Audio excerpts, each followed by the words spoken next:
Hello my dear YouTube family, welcome back to Neeta tarot reading. ಇವತ್ತು ನಾನು ಯಾವ ವಿಚಾರದ ಬಗ್ಗೆ ರೀಡಿಂಗ್ ಮಾಡ್ತಾ ಇದ್ದೀನಿ ಅಂತ ಹೇಳಿದ್ರೆ, ಆ ವ್ಯಕ್ತಿಯ ವಿಚಾರವಾಗಿ.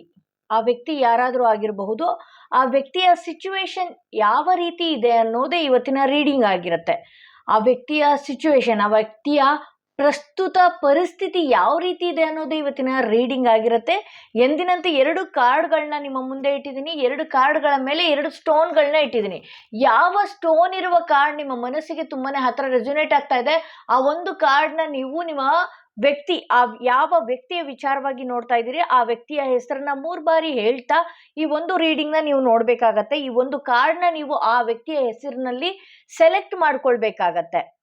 ಹಾಗೆ ಯಾರಿಗೆಲ್ಲ individual personal tarot reading session ಬೇಕು ಅನ್ನೋದಾದ್ರೆ ಡಿಸ್ಕ್ರಿಪ್ಷನ್ ಅಲ್ಲಿ ಕೊಟ್ಟಿರುವ ನಂಬರ್ಗೆ ಕಾಲ್ ಮಾಡಿ ಮುಂಚಿತವಾಗಿ ಅಪಾಯಿಂಟ್ಮೆಂಟ್ ತಗೊಳ್ಳಿ. ಯಾರಿಗೆಲ್ಲ ಈ ವಿಡಿಯೋ ಇಷ್ಟ ಆಗಿದೆ ಅನ್ನೋರಿಗೆ, ಯಾರೆಲ್ಲ ಫಸ್ಟ್ ಟೈಮ್ ನನ್ನ ವಿಡಿಯೋ ನೋಡ್ತಾ ಇರೋರು ದಯವಿಟ್ಟು ಸಬ್ಸ್ಕ್ರೈಬ್ ಮಾಡಿ, ಲೈಕ್ ಮಾಡಿ, ಶೇರ್ ಮಾಡಿ ಅಂತ ಹೇಳ್ತಾ ಈ ಒಂದು ವಿಡಿಯೋನ ನಾನು ಶುರು ಮಾಡ್ತಾ ಇದ್ದೀನಿ. ಆ ವ್ಯಕ್ತಿಯ ಹೆಸರನ್ನ 3 ಬಾರಿ ಹೇಳ್ತಾ ನೀವು ಈ ಒಂದು ರೀಡಿಂಗ್ನ ನೋಡ್ಬೇಕಾಗತ್ತೆ. ಈ ಕಾರ್ಡ್ ಅಥವಾ ಈ ಕಾರ್ಡ್ ಯಾವ್ದಾದ್ರು ಒಂದು ಕಾರ್ಡ್ನ ನೀವು ಆ ವ್ಯಕ್ತಿಯ ಹೆಸರಿನಲ್ಲಿ ಸೆಲೆಕ್ಟ್ ಮಾಡ್ಕೊಳ್ಬೇಕಾಗತ್ತೆ. ಯಾವ ಕಾರ್ಡ್ ನಿಮ್ಮ ಮನಸ್ಸಿಗೆ ಹತ್ರನೇ ರೆಸೊನೇಟ್ ಆಗ್ತಿದೆ, ನೀವು ನಂಬುವ ದೈವನೂ ಕೂಡ ದೇವರನ್ನ ನೆನೆಸ್ಕೊಂಡು ಈ ಒಂದು ಕಾರ್ಡ್ನ ನಿಮ್ಮ ವ್ಯಕ್ತಿಯ ಹೆಸರನ್ನ ನೆನ್ಪು ಮಾಡಿಕೊಂಡು ಸೆಲೆಕ್ಟ್ ಮಾಡ್ಕೊಳ್ಬೇಕಾಗತ್ತೆ. ಐ ಹೋಪ್ ನೀವು ಮೊದಲನೇ ಕಾರ್ಡ್ ಸೆಲೆಕ್ಟ್ ಮಾಡ್ಕೊಂಡಿದ್ದೀರಾ ಅಂತ ಹೇಳಿ. ಯಾರೆಲ್ಲ ಈ ಸ್ಟೋನ್ ಇರುವ ಕಾರ್ಡ್ ಸೆಲೆಕ್ಟ್ ಮಾಡ್ಕೊಂಡ್ರಿ, ನೋಡೋಣ ಅವರ ರೀಡಿಂಗ್ ಏನಾಗಿದೆ ಅಂತ ಹೇಳಿ. ಆ ವ್ಯಕ್ತಿಯ ಪ್ರಸ್ತುತ ಪರಿಸ್ಥಿತಿ ಯಾವ ರೀತಿ ಇದೆ, ನೀವು ಅಂದ್ಕೊಂಡಿರುವಂಥ ವ್ಯಕ್ತಿಯ ಪರಿಸ್ಥಿತಿ, ನೀವು ಯಾವ ವ್ಯಕ್ತಿಯ ವಿಚಾರವಾಗಿ ನೋಡ್ತಾ ಇದ್ದೀರಿ, ಅವರ ಪರಿಸ್ಥಿತಿ ಹೇಗಿದೆ ಅನ್ನೋದು ಇವತ್ತಿನ ರೀಡಿಂಗ್ ಆಗಿರುತ್ತೆ. ಭಾವನೆಗಳು ಅನ್ನೋದಕ್ಕಿಂತ ಅವರ ಸಿಚುವೇಶನ್ ಯಾವ ರೀತಿ ಇದೆ ಅನ್ನೋದೇ ಇವತ್ತಿನ ರೀಡಿಂಗ್. ಓಕೆ, ಈ ವ್ಯಕ್ತಿಯ ಎನರ್ಜಿ ಯಾವ ರೀತಿ ಇದೆ ಅಂತ ಹೇಳಿದ್ರೆ, ಅವರು ಯಾವುದೇ ಒಂದು ಕೆಲಸ ಮಾಡಬೇಕು ಅಂತ ರೆಡಿಯಾಗಿ ನಿಂತ್ಕೊಂಡ್ರೆ ಆ ಕೆಲಸ ಮುಗಿಯೋವರೆಗೂ ಅವರು ಬಿಡೋದಿಲ್ಲ. ಆ್ಯಂಡ್ ಅವ್ರು ಈಗಿನ ಸಮಯದಲ್ಲಿ ಯಾವುದು ಸರಿಯಾದ ನಿರ್ಧಾರಗಳು ತಗೊಳ್ಳೋದಿಲ್ಲ. ಯಾವ ಕೆಲಸ ಆಗಬೇಕು ಅನ್ನೋ ವಿಚಾರವಾಗಿ ಅವರು ಇದ್ದಾರೆ, ಆ ಕೆಲಸ ಮಾಡೋದಕ್ಕೆ ಅವರೇ ರೆಡಿ ಇಲ್ಲ ಅನ್ನೋದು ತೋರಿಸುತ್ತೆ ಇಲ್ಲಿ. ಯಾವಾಗಲೂ ಈ ವ್ಯಕ್ತಿಯ ಮನಸ್ಸು ಆಫ್ ಆ್ಯಂಡ್ ಡೌನ್ ಆಗ್ತಾ ಇರತ್ತೆ. ಯಾವುದೋ ಒಂದು ವಿಚಾರವಾಗಿ ಏನಾದರೂ ಒಂದು ಕೆಲಸ ಮಾಡೋಕ್ಕೆ ಹೋದರೆ ಆ ವಿಚಾರವಾಗಿ ಸಂಪೂರ್ಣವಾಗಿ ಅದರಲ್ಲೇ ಇನ್ವಾಲ್ವ್ ಆಗಲ್ಲ. ಒಂದೊಂದು ಸಲ ಅವರೇ ಕೂಡ ಆ ವಿಚಾರದಿಂದ ಮರ್ತೋಗೋದಾಗಿರ್ಬೋದು, ಅಥವಾ ಆ ವಿಚಾರದಿಂದ ಬೇಸರ ಪಡ್ಕೊಳ್ಳೋದಾಗಿರ್ಬೋದು. ಈ ಥರದ್ದೆಲ್ಲ ನಡೆಯುತ್ತೆ ಅಂತ ತೋರಿಸ್ತಾ ಇದೆ ಇಲ್ಲಿ. ಕೆಲವು ವ್ಯಕ್ತಿಗಳು ಕೆಲವು ವಿಚಾರಗಳಿಂದ ಅವ್ರಿಗೆ ಬೆನ್ನಿಗೆ ಚೂರಿ ಹಾಕುವಂಥ ಕೆಲಸಗಳು ಇಲ್ಲಿ ನಡೀತಾ ಇದೆ. ಇಲ್ಲಿ ಅವರು ಕೂಡ ಯಾರನ್ನಂದ್ರೆ ಅವರನ್ನ ಆರಾಮವಾಗಿ ನಂಬ್ತಾರೆ. ಹಾಗೆ ಈ ವ್ಯಕ್ತಿಯ ಸಿಚುವೇಶನ್ ಯಾವ ರೀತಿ ಇದೆ ಅಂತ ಹೇಳಿದ್ರೆ, ಒಂದಷ್ಟು ಇವ್ರಿಗೆ ಹರ್ಟ್ ಮಾಡುವ ಜನಗಳೇ ಎದುರಿಗೆ ಬರ್ತಾ ಇದ್ದಾರೆ. ಇವರ ಮನಸ್ಸಿಗೆ ನೋವು ಮಾಡೋ ಜನಗಳೇ ಬರ್ತಾ ಇದ್ದಾರೆ. ಇವರು ಕೂಡ ಮಾತಿನ ಬರದಲ್ಲಿ ಏನಾದರೂ ಒಂದು ಮಾತಾಡಿ ಆ ಮಾತಿನ ವಿಚಾರಕ್ಕೆ ಇವರು ದ್ವೇಷಗಳನ್ನ ಕಟ್ಕೊಳ್ತಾರೆ ಅಂತಲೇ ಹೇಳ್ಬೋದು. ಯಾವ ವ್ಯಕ್ತಿಯ ವಿಚಾರವಾಗಿ ಈ ರೀಡಿಂಗ್ ನೋಡ್ತಾ ಇದ್ದೀರಿ, ಏನಾದರೂ ಒಂದು ಸಡನ್ನಾಗಿ ಅಂದ್ಬಿಡೋದು, ಆ ಮಾತನ್ನ ಅಂದು ಇವ್ರು ಮರ್ತು ಹೋಗೋದು. ಬಟ್ ಆದರೆ ಇವ್ರು ಆ ವ್ಯಕ್ತಿಗಳು ಇವ್ರ ಜೊತೆ ಇರೋರು ಇವರ ಬೆನ್ನ ಹಿಂದೆಯೇ ಚೂರಿ ಹಾಕುವಂಥ ಕೆಲಸಗಳು ಮಾಡಿರ್ತಾರೆ. ಬಟ್ ಆದರೆ ಇವರು ಎಲ್ಲರನ್ನೂ ಬೇಗ ನಂಬ್ತಾರೆ ಅಂತ ಹೇಳ್ಬೋದು. ಹಾಗೆ ಇವರಿಗೆ ಗೊತ್ತಿದೆ ಯಾರನ್ನ ಯಾವ ರೀತಿ ಡೀಲ್ ಮಾಡಬೇಕು ಅನ್ನೋದು ಗೊತ್ತಿದೆ. ಇವರ ಬೆನ್ನ ಹಿಂದೆ ಎಷ್ಟೇ ಕುತಂತ್ರಗೇಡಿ ಕೆಲಸಗಳನ್ನ ನಡೆದ್ರೂ ಕೂಡ ಈ ವ್ಯಕ್ತಿಯ ಸಿಚುವೇಶನ್ ಈಗಿನ ಪರಿಸ್ಥಿತಿಯಲ್ಲಿ ಹೇಗಿದೆ ಅಂತ ಹೇಳಿದ್ರೆ, ಏನೋ ಒಂದು ಮಾಡೋದಕ್ಕೆ ಅಂತ ಹೋಗ್ತಾರೆ. ಬಟ್ ಆದರೆ ಆ ವಿಚಾರವಾಗಿ ಇವರು ಫುಲ್ ಸಂಪೂರ್ಣವಾಗಿ ಇವರು ತೊಡಗಿಸ್ಕೊಳ್ತಾ ಇಲ್ಲ.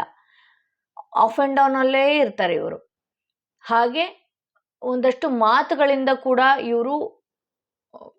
ಇವರು ತಪ್ಪಿಗೆ ಸಿಕ್ಕಾಕೊಳ್ತಾ ಇದ್ದಾರೆ.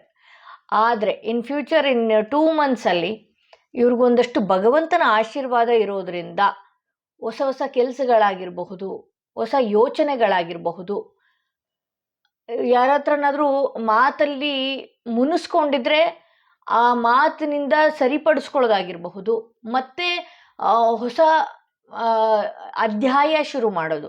ಹಳೆ ವ್ಯಕ್ತಿಯ ವಿಚಾರವಾಗಿ ಏನಾದರೂ ಮಾತು ಹೇಳಿ ಅವ್ರನ್ನ ಇವ್ರು ಹರ್ಟ್ ಮಾಡಿದರೆ ಮತ್ತೆ ಈ ವ್ಯಕ್ತಿ ಅವರಿಂದ ಮತ್ತೆ ರೀಕನೆಕ್ಟ್ ಆಗೋದಾಗಿರ್ಬೋದು.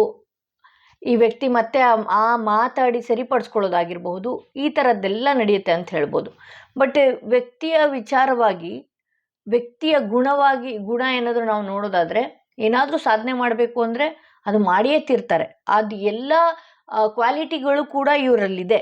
ಬಟ್ ಆದರೆ ಯಾವುದಕ್ಕೂ ರೆಡಿ ಇಲ್ಲ ಅನ್ನೋದು ತೋರಿಸ್ತಾ ಇದೆ.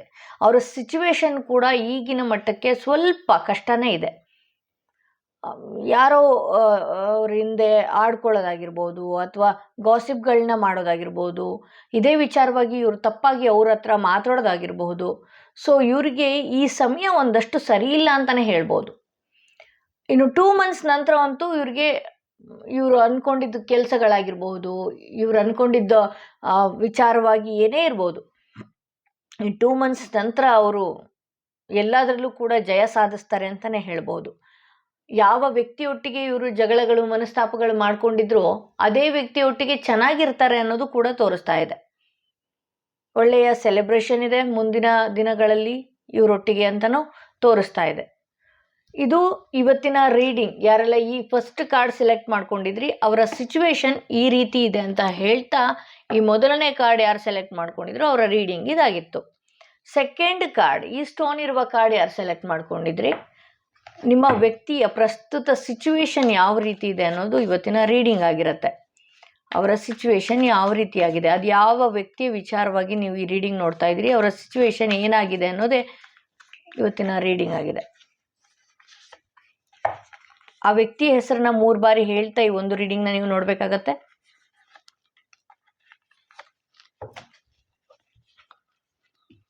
ಓಕೆ, ಈ ವ್ಯಕ್ತಿ ಹಣಕಾಸಿನ ವಿಚಾರದಲ್ಲಿ ಈಗಿನ ಪರಿಸ್ಥಿತಿಯಲ್ಲಿ ತುಂಬಾ ಚೆನ್ನಾಗಿದ್ದಾರೆ. ಔಟ್ಕಮ್ ಕೂಡ ಪೆಂಟಿಕಲ್ಸ್ ಬಂದಿರೋದ್ರಿಂದ ಹಣಕಾಸಿನ ವಿಚಾರದಲ್ಲಿ ಏನು ಬ್ಲಾಕೇಜ್ ಇದೆ ಅದು ತುಂಬಾ ಚೆನ್ನಾಗಿದೆ. ಬಟ್ ಆದರೆ ಈ ವ್ಯಕ್ತಿಯ ಮೈಂಡ್ನಲ್ಲಿ ವಿಪರೀತ ಗೊಂದಲಗಳು ಜಾಸ್ತಿ. ಹಾಗೆ ಇವರ ಜೊತೆಗೆ ಇದ್ದವರು ಇವರನ್ನು ಮ್ಯಾನುಪ್ಲೇಟ್ ಮಾಡುವಂಥದ್ದು ಅಥವಾ ಇವರನ್ನು ದಿಕ್ಕು ತಪ್ಪಿಸುವಂಥದ್ದು ವಿಪರೀತ ಮಾಡ್ತಿದ್ದಾರೆ ಅಂತ ಹೇಳ್ಬೋದು. ಆದರೂ ಕೂಡ ಇವರಿಗೆ ಫ್ರೆಂಡ್ ಸರ್ಕಲ್ ಅದು ಇದು ಜಾಸ್ತಿ ಇರೋದ್ರಿಂದ ಈ ವ್ಯಕ್ತಿ ಒಂದಷ್ಟು ಸೆಲೆಬ್ರೇಷನ್ ಆಗಿರ್ಬೋದು, ಹೊರಗಡೆ ಸುತ್ತಾಟ ಆಗಿರಬಹುದು, ಈ ರೀತಿ ವಿಚಾರವಾಗಿ, ಏಕೆಂದರೆ ಅವ್ರಿಗೆ ಈಗ ಆಲ್ರೆಡಿ ಅವ್ರು ಫಿನಾನ್ಷಿಯಲಿ ಫಿಟ್ ಆಗಿದ್ದಾರೆ, ಫಿನಾನ್ಷಿಯಲಿ ಬ್ಲಾಕೇಜ್ ಏನಿದೆ ಅದು ಓಪನ್ ಆಗಿದೆ, ಚೆನ್ನಾಗಿ ಓಡಾಡ್ಕೊಂಡಿದ್ದಾರೆ. ಬಟ್ ಆದರೆ ಕೆಲವು ವ್ಯಕ್ತಿಗಳು ಇವರ ಲೈಫಲ್ಲಿ ಇವರನ್ನ ಹಾದಿ ಬದಲಾಯಿಸೋದು ಅಂತ ಹೇಳ್ತಾರೆ ಗೊತ್ತಾ, ಇವ್ರ ಗುರಿನ ಬದಲಾಯಿಸೋದು. ನೀನು ಹಿಂಗಿರಬೇಡ, ಹಂಗಿರಬೇಡ, ಹಿಂಗಿರು ಅಂತ ಹೇಳಿ ಬೇರೆಯವ್ರ ಮಾತಿಂದ ಇವರು ಒಂದಷ್ಟು ಮ್ಯಾನುಪ್ಲೇಟ್ಗೆ ಒಳಗಾಗ್ತಾ ಇದ್ದಾರೆ, ಅಂದರೆ ತಲೆ ಕೆಡಿಸ್ಕೊಳ್ತಾ ಇದ್ದಾರೆ.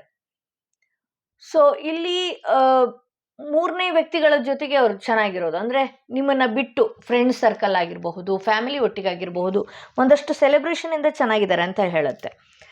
ಇಲ್ಲಿ ಇನ್ನು 2 ಮಂತ್ಸ್ ನಂತರ ಏನಾದರೂ ಈ ವ್ಯಕ್ತಿ ಲೈಫಲ್ಲಿ ಬ್ರೇಕಪ್ ಆಗಿದ್ರೆ, ಅಥವಾ ಈ ವ್ಯಕ್ತಿ ಯಾರಿಂದನಾದರೂ ದೂರ ಆಗಿದ್ರೆ, ಈ ವ್ಯಕ್ತಿ ಜೀವನದಲ್ಲಿ ಯಾರನ್ನಾದರೂ ಬಿಟ್ಟು ತುಂಬಾ ಈ ಫ್ರೆಂಡ್ಸಿಂದು ಆಗಿರ್ಬೋದು, ಕೆಲಸದ ವಿಚಾರದಲ್ಲಾಗಿರ್ಬೋದು, ಯಾವುದೋ ಗೊಂದಲದಿಂದ ನಿಮ್ಮೊಟ್ಟಿಗಾಗಿರಬಹುದು, ಬೇರೆಯವ್ರೊಟ್ಟಿಗಾಗಿರ್ಬೋದು, ಡಿಸ್ಕನೆಕ್ಟ್ ಏನಾದರೂ ಆಗಿ ಹೋಗಿದ್ರೆ ಮತ್ತೆ ರೀಕನೆಕ್ಟ್ ಆಗುವ ಸಾಧ್ಯತೆ ಹೆಚ್ಚಿದೆ ಅಂತಲೇ ತೋರಿಸುತ್ತೆ.